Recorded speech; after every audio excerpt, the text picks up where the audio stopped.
Sup? Hello media lovers, my name is Maya, but you can just call me Media Head. So this is certainly different. Okay, to be blunt, this month has been an absolute nightmare in terms of scheduling and time off, so getting a video done in my usual format is a no-go. But I didn't want to go by and not have a video come out this month, so I found a workaround.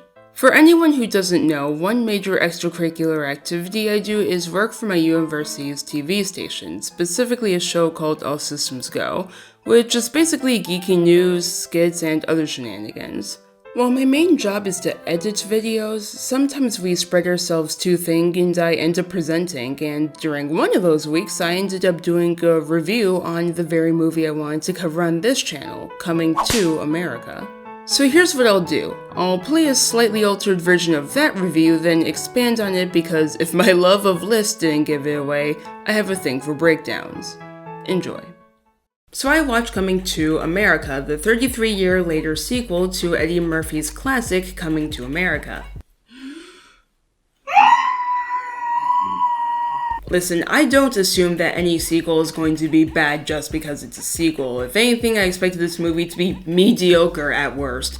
I somehow was still gravely disappointed. The whole premise of Coming to America is that Prince, now King Akeem, the main character of the first movie, unwittingly sired an heir in Queens after worst aid ever Semi convinced a random woman named Mary to drug him and spend the night. This movie began filming in 2019! Ignoring everything wrong with that, Coming to America's plot is in general a mess. Akeem seems to have forgotten everything he learned in the first movie, plus what he already knew. You're telling me that Akeem, the man who literally went to Queens, New York because he found the idea of a wife raised to only please him disturbing, became king and just instantly became as misogynistic as his father, but subtler, and his no-nonsense wife never called him out on this? Hold on a second. Why do we have to do this? The pacing's a nightmare. Characters don't act like actual human beings, even by comedy standards, and this movie occasionally comes across as one of those girl power films that fails at being empowering at all. The original film wasn't exactly subtle, but this movie literally has Akeem plan to hand over his entire kingdom to a son he just learned existed until the last 10 minutes when he decides, maybe my daughter who's literally studied politics her whole life should be next in line. And that kind of generic plot conclusion sums up the whole movie. Generic misogyny, overhearing and misunderstanding a conversation, awkward forced sibling rivalry. The entire movie is made up of plot cliches, and if the whole thing was a parody, it'd be fun. But it's not a parody! And that's a shame. With the comedic star power in this movie and the fun visual designs, this movie should have been fun, but even the jokes they intentionally make fall flat. When any other genre fails at what it's trying to do, it becomes a comedy, but when a comedy fails, it's just sad. It's not the worst film I've ever seen, but I wouldn't recommend Coming to America to anyone for any reason. Okay, let's break this down rapid fire. The plot, as I mentioned, is a mess. It's a jumbled set of tropes, some of which I haven't seen pop up in years. And this movie reminded me why they're mostly extinct. It doesn't help that a lot of it is purposely ripped straight from the original, dialogue included. What do you like? Whatever you like. Brother, would you like to leave all this and go back to Queens? Nah. 2 out of 10. The characters are the most two-dimensional I've seen in a while. Akeem in particular suffers, as previously mentioned. I refuse to believe that Akeem, of all people, would fall into the trap of becoming like his father so easily. Also, I really wanted to like Lavelle. His first scene made me actually think he'd be interesting. But then he became, how do I put this, generically protagonist-like?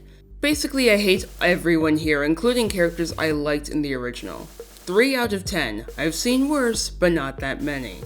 The acting honestly didn't do much to elevate the actors. I can't say for a fact that most of the cast's performances were phoned in, but it wouldn't surprise me. But they did their jobs, and sometimes you have to pull some nonsense to get a paycheck. 6 out of 10, how the hell did they pull this many talented people for this nonsense? The sound design and music is equally phoned in, but it isn't bad. There's nothing remarkable here, same with the sound effects. Actually, some of the sound effects are so basic that I'm pretty sure a lot of them are canned. Still, like the actors, they did their job. 6 out of 10. Now we hit the saving grace of this movie, the visuals, or more specifically, the costume design. When you've got the woman behind Black Panther's costume designs on your payroll, you ought to expect great things. If the outfits in this movie were trash, it would be the ultimate sign that no one working on this movie actually gave a shit. Also, I'll give credit where I should. The CGI on the line is excellent, and the overall aesthetic of Zamunda was recaptured. There are still some camera angles and shots that are of questionable quality, but overall good job. Except for whoever's responsible for this shot. I don't know why this shot in particular makes me so angry, but it does. 7 out of 10. And finally, overall enjoyment. It really shouldn't be surprising that it's really low. I honestly had more fun texting my friends and family about this movie than I did watching Coming to America. It's been a while since I've done this, but I was actually checking the time to see when it would finally be over. Even scenes that aren't bad weren't ones I enjoyed. The whole fake funeral is enjoyed by everyone, even those who've declared the movie trash, but I personally found it annoying, a long 4-minute segment that I genuinely thought was longer as I waited for the plot to kick back in.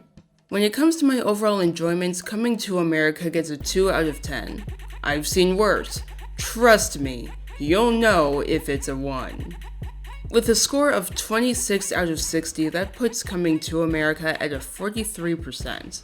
3 movie reviews in and we already found one below 50%, this bodes well. What's sad is that I can't recommend this movie even as a hate watch. When it's not being infuriating, it's boring and predictable. I know what I said in Over the Moon about predictability not being a losing factor, but the reason it isn't is because it's not about the destination, it's about the journey. And when you can perfectly map out the journey, there's really nothing left. Coming to America sucked the life out of me and left me going between seething rage and depression for days. It sucks, it's bad, it was more likely than not a cash grab, and I need to go either watch some good black media or female empowering media due to it being March.